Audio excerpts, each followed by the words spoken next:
एकच वादा आणि अजितदादा, तसेच तालुक्याचे भूमिपुत्र, घार फिरते आकाशी परंतु तिचं लक्ष पिल्लापाशी या युक्तीप्रमाणे जितेंद्रजी आव्हाड साहेब निमित्त फक्त वाढदिवस आहे.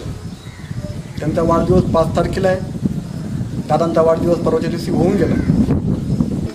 2 ते 3 दिवसापासून मनामध्ये खटकी चालली होती आणि करतो म्हणजे काही विशेष नाही, हे आमचं कर्तव्य आहे. आणि प्रेरणाताईंना कैलाताना रात्री फोन केला, असा केला आणि एक सरासरी मी अंदाज घेतला तालुक्यामध्ये अंदाजी आशा वर्कर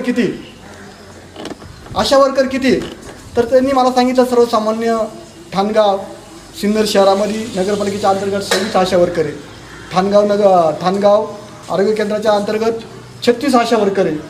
मग आता करायचं काय, आपले हात छोटेच आहे. मी संदीप शेळकेला सांगितलं, अरे संदीप, देवपूरला तू ॲडजस्ट कर 20-25, म्हणजे 6 ठिकाणी आपलं मटेरियल गेलं पाहिजे. कारण आता रोग इतका झपाट्याने या ठिकाणी वाढतोय ना, मदत तिथपर्यंत गेली पाहिजे. आणि बघितलं आम्ही, म्हणजे ताई त्या ठिकाणी तो एरिया सील केल्यानंतर त्या ठिकाणी आपण सुद्धा जायला घाबरतो. तर ह्या महिला काय नाही, एक साधं काहीतरी आत्ता बघा त्यांच्याकडं एक स्कार्फ बांधून ते केलं असतं. म्हणजे खरं सांगतो, आम्ही इथून गेल्यानंतर आम्ही आमची सेफ्टी सांगतो.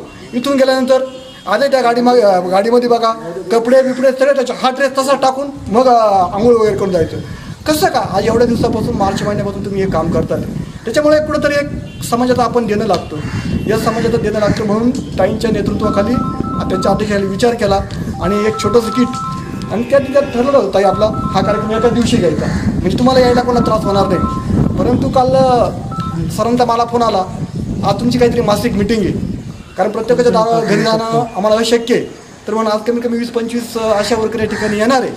आणि मग म्हणतो ताईंना फोन केला, तुम्ही या 5 मिनटं कायला त्यांना बोला आपण जाऊ, त्याने काय अडचण नाही आहे. त्याच्यामुळं आज हा कार्यक्रम थोडा तुमची पहिली उन्हात तुम्ही बसलेले आहे, तुमची दिलगिरी या ठिकाणी व्यक्त करतो. आणि आमच्या राष्ट्रवादी काँग्रेस पक्षाकडून ही आमची छोटीशी भेट आणि आमच्या आदरणीय दादांना आणि तालुक्याचे भूमिपुत्र आव्हाड साहेबांना साईचरणी अशी प्रार्थना करू, त्यांच्याकडून तुमचे जे प्रश्न असतील आम्हीच घेऊन जाणार हे प्रश्न, त्यांना काहीतरी करा.